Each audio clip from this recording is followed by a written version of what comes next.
tell them is, every boy or a girl whom we are picking up from the campus is a potential CEO for me.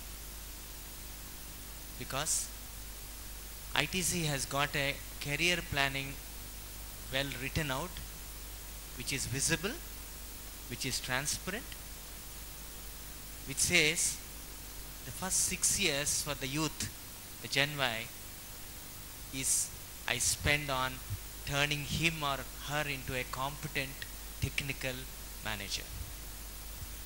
The next 5 years, so 6 plus 5, 11 years. Next 5 years will be, the organization will work on them in turning them to a people savvy manager. And the last 4 years, we run them through turning this technically competent people savvy manager into a business leader. So at the campus I tell people, you will, if you stay with me, if you have patience to stay with me for 6 plus 5 plus 4, okay, you are the CEO of my company, okay, and that's what we tell them. That's what they are most interested about, okay. So but there are people who don't want to wait that long, who spend 5 years with me, they turn themselves into a good technically competent manager. 3 years definitely they spend with me to become people savvy, but they branch out and become CEOs of other companies outside my company. Okay, so that's okay with me. Okay, now what I tell them is, no, you're talking about do we ever change a policy for the sake of Gen Y, right? This is one area where we have changed. We used to send these boys and girls immediately after campus recruitment 2 months in each business. So 12 businesses into 2, 24 months. 24 months is an eternity for Gen Y, ma'am. Okay? So they come and tell me, we are not interested. Then we tell them, if you want to become a CEO, you should have exposure to how a hotel is run, okay, how paper boards is run, how a cigarette factory is run, how infotech business is run, how agricultural business is run. You will have a bird's eye view of the business. No, we are not interested. Just tell us the business we are going. You cut it short to 1 year. Okay? So, they are in a hurry. But we tell them, this is the youth, your present age is your biggest advantage. Gain the maximum during these stages. Later you will always. So we do go in that way and tell them, look at the career, right? There are jobs for many, but careers for few. So we attract, as far as Gen Y is concerned, we bring them on to careers for few, for the rest of it, jobs for many. Thank you. Glenn, do you want to share some unique practices you've seen in your career so far, various companies? Practices specific to any particular area? Specific to attraction and hiring. Yeah, the two practices that were really successful were the ones that I mentioned in Motorola. Apart from that, there have been other practices where we had to modify, especially the campus recruitment program, like we spoke about earlier, because we found that going from campus to campus, the culture of the different institutions where the students were varied tremendously, especially when we went to different parts of the country. So we had to sort of tailor-make the recruitment process for particular campuses. Yes, there were certain basic things that did not change, like a qualifying test and so on. But apart from that, in terms of the type of interviews or group discussions or interaction with the company officials and the students in the campus, these things would change depending on what we felt was the need of the hour. So we did not have any rigid practice in terms of recruitment. We were quite flexible depending on what the situation was in the places that we visited. And that paid off because it helped us identify people who may not have otherwise got through the interview or through the campus selection process. And these people actually later became quite successful within the organization and grew up to, I know one case of a guy who we took in as a software engineer, exceptionally brilliant. Within 5 years, he moved from software engineer to senior manager, going through the various stages because the guy was exceptionally good. And we had to actually bypass certain processes because we wanted to recruit him. So there were areas and there were times when we had to tweak the recruitment process in order to be able to get the best of the candidates that came in. So there was nothing rigid that we had to follow when it came to recruitment. I just want to add something from my experience in my previous organization. In Emirates Airline in Dubai, we have a division called engineering.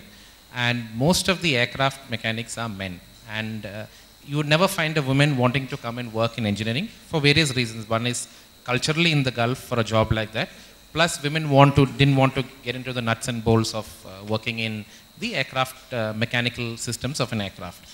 And for a long time, I think the departmental heads were really trying to see, I mean, what could be the advantage if, by speaking to some of them who were really interested. Some of them were interested, but were not willing to take the plunge for obvious reasons. Finally, I think two Lebanese nationals, two ladies decided that, okay, let us give this a shot and let us try. And they were recruited as trainees in the aircraft mechanical department. And over a period of time, obviously, the responsibility is there on the organization also to ensure that the job is made interesting. It's the onus on both. If the job is not interesting and you ask somebody to work in that area, it doesn't work that way. Today if you order somebody and tell him to do something, he will only do something if he has the belief that you are also willing to do the same thing. So from that perspective, I think Emirates did a lot to try and make the job interesting. And what it finally did was, when the A380 came first, Emirates and Singapore Airlines were one of the first airlines to have the A380. And what it did was, as far as mechanical maintenance of the aircraft was concerned, it was assigned to these two women. And over a period of time, over 3 to 5 years, they eventually became heads of departments of particular smaller divisions within the mechanical department.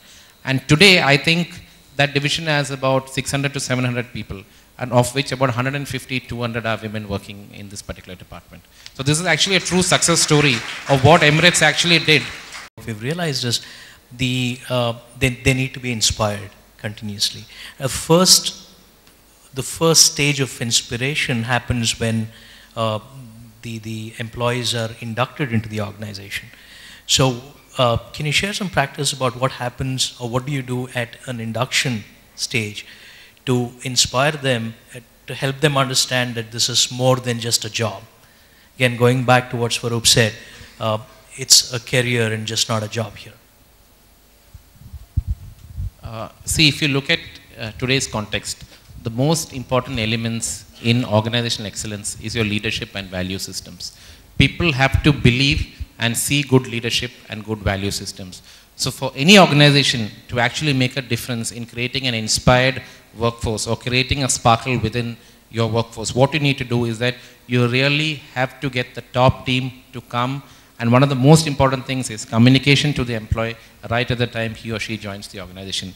They have to visibly see values being practiced. They have to visibly see your leaders as good role models, and they want to see your leaders as brands in the organization.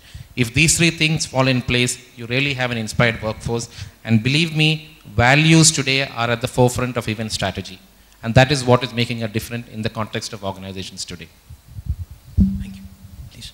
I'd just like to add to this. Normally we talk about induction programs as being, a sort of a classroom type of a meeting where different projects are spoken about, visions spoken about, missions. We found that employees don't want that. They don't want to spend hours sitting in a room listening to people talk. So we came up with the idea of having group breakfast meetings with the CEO and other senior managers.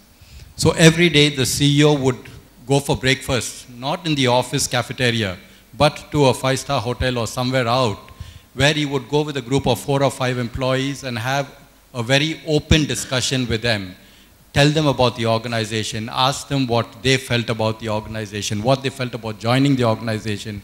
And the meeting would last for about an hour to an hour and a half.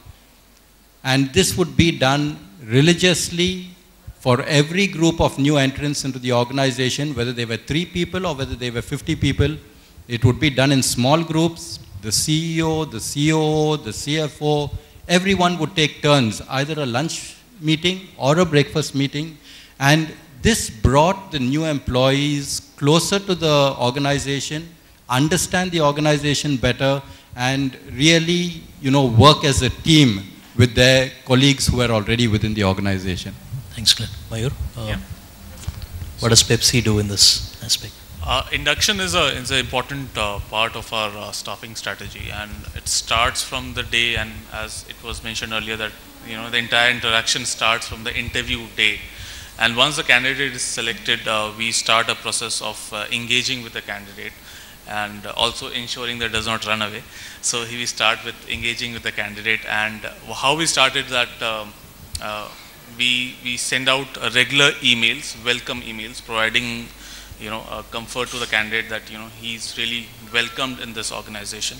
Also providing certain information on hygiene factors, things like school information, things like accommodation once he comes in, things like whom he need to contact for relocation or movement to the city. The day he lands up, we ensure that the manager is present. He is not on, he's not taken a leave or he is not out for a meeting. The candidate is welcomed by the manager. The workstation is ready, ensuring that his hygiene things again, laptops, desktops, or your business cards, everything is ready and there.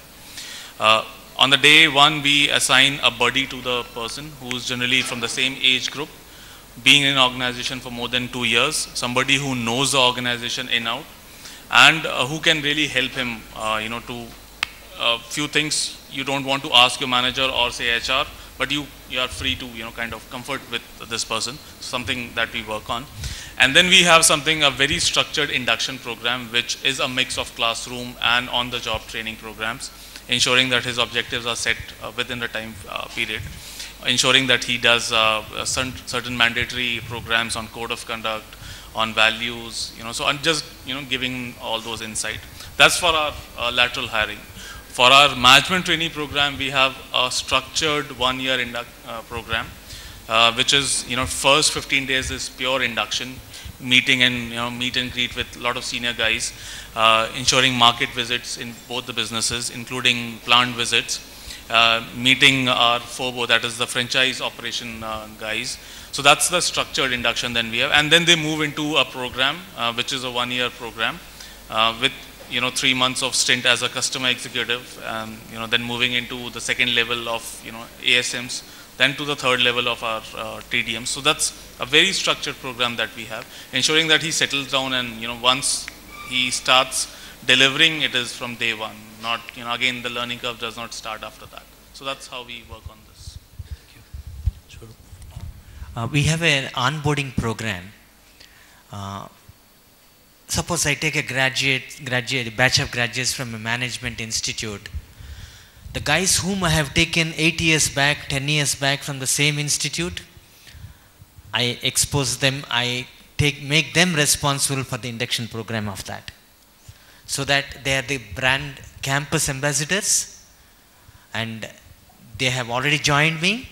So during these 8 years, am I walking the talk or am I not walking the talk? The middle managers, these people who have come from the same institute who have become middle managers, so they will talk to them and they are the living witness for that, number one. And number two, as a rule, we do not post any management graduate alone in a single location. I always felt that whenever we posted a single boy or a single girl, they find themselves out of place. You post them in batches of 2 or 3, each one will comfort the other, each one will come to the rescue of the other, encourage one another. So That is the second aspect that we take care of. Never post them alone. And the third one is, I have a system called the buddy system. So the buddy from the same institute will take care of this fellow for the first few years. And ultimately, we also appoint a mentor for each one of the management graduates. So the buddy system and the mentor system will help us to take this management graduates. Thank you, Swaroop. I'll open the floor for 2 quick questions before we move on to the next segment. Ladies first.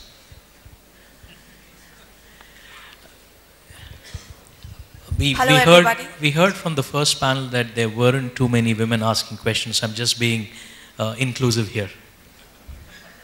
My senior gives me a thumbs up. Hello everybody. I'm Shruti Samant and I have 2 questions to the panel. I can grant you 1. Okay, sir. My first question is, the only question is that as a panel, who would you prefer? Like, who do you think contributes more? A person with diversity or a person with excellence in a particular field? That is a jack of trades, all trades, or a master of one? Who do you want to respond to your question? Mr. Chturvedi. The right organization, yes. So I truly believe in diversity, and so when I say I mean Pepsico truly believes in diversity, and we believe that diverse viewpoints which come in are much beneficial to organization rather than just having one straight-jacketed view coming in. As a policy and as a hiring principle, diversity is first thing that we look for. And when I say diversity, I'm not just talking about women as such. I'm talking about diversity that is from a different organization, from a different business altogether, from a different industry. So, you know, when I was in talent acquisition, I was open for taking people from, say, healthcare. You know, completely different, but a different mindset. Yes, could be a function which is very close to that, but still very different from what we were doing. So I completely buy your point. Diversity is and has to be taken into consideration. One more question. Yes. Go ahead, please.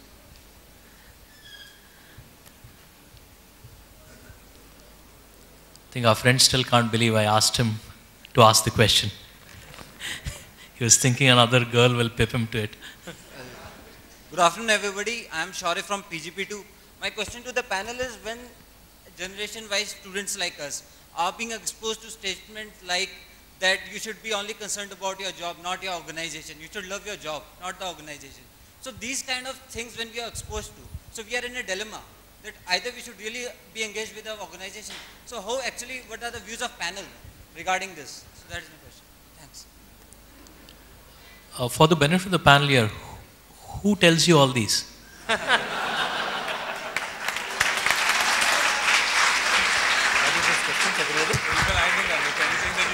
I think you're saying to connect with job and not a response to that will help the panel answer your question better.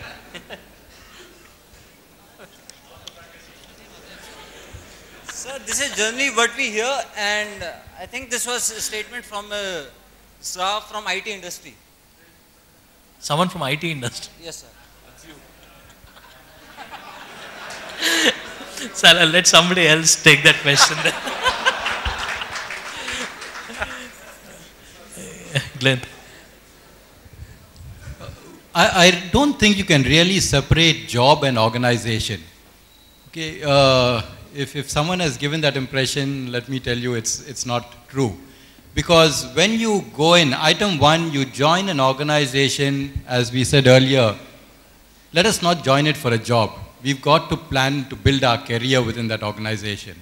Yes, if you're joining it for a job, you will not care about the organization. But if you go with the mindset that I want to lay the foundation for my career here, then you are going to work very closely in line with the vision of the organization, in line with the practices of the organization, and in line with your own set of goals that you have set. So it's a question of organization goals, individual goals, meeting at a point of time, and I need to work towards that. Whoever has told you that if he was representing his organization, he definitely hasn't done a good job for them. Right. Moving on, like Godfather says, make me an offer that I cannot refuse. So it's all in the money bags. Gen Y and the compensation rewards part of it.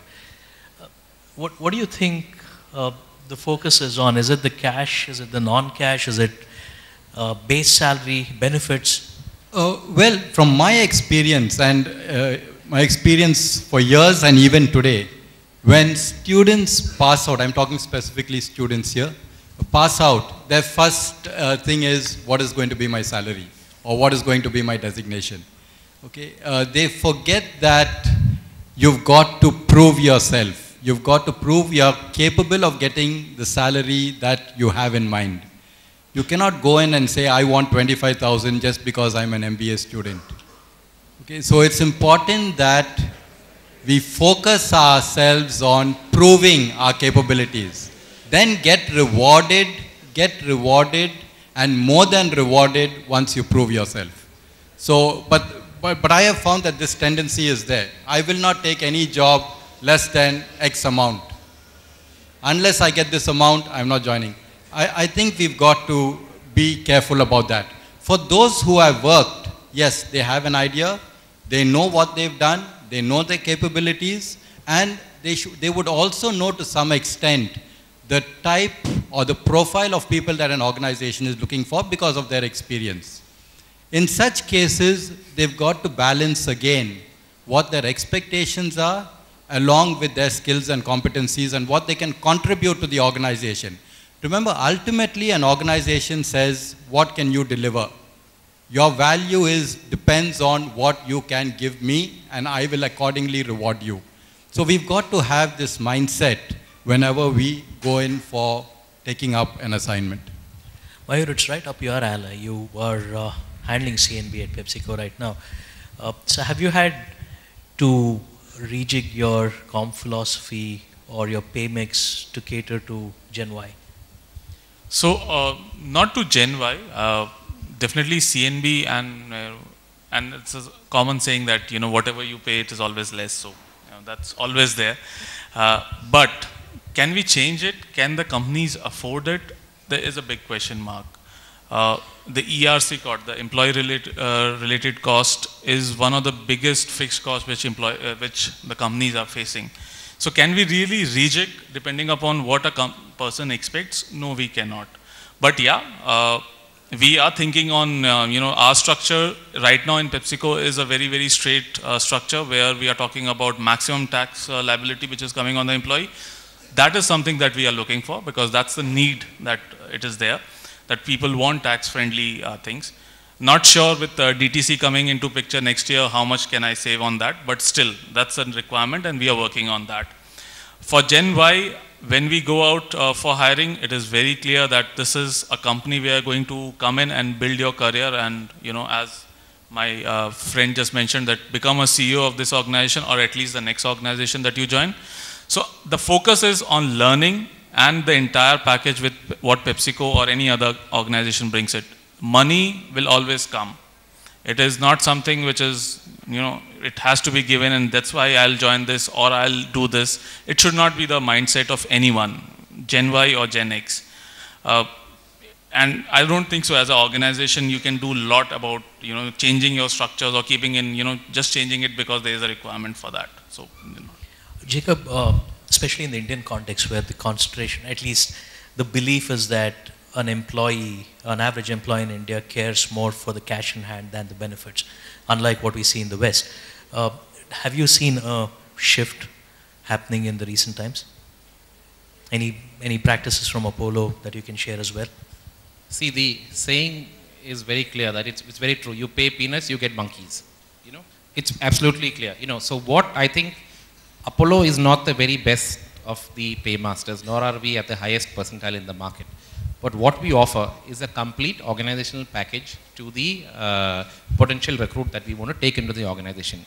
And the complete organizational package is a combination of various factors. Obviously, we have to be market competitive. Otherwise, we are not going to get the talent. People have choices today. we've had to, what I would say, rejig our compensation framework to a large extent. Unfortunately, today, the structure of every company is monetized. Everything is taxable. So you, earlier you could play around with different components. You could make it, more cash in hand, less tax, this, that, etc. But unfortunately, today is that the entire component, all components are taxable. So however much you try and play around with the structure, there's minimal differentiation that you can make. Some companies have reimbursement, some have some other long-term incentive plan, etc. But yes, what an employer really looks for is the pay competitive?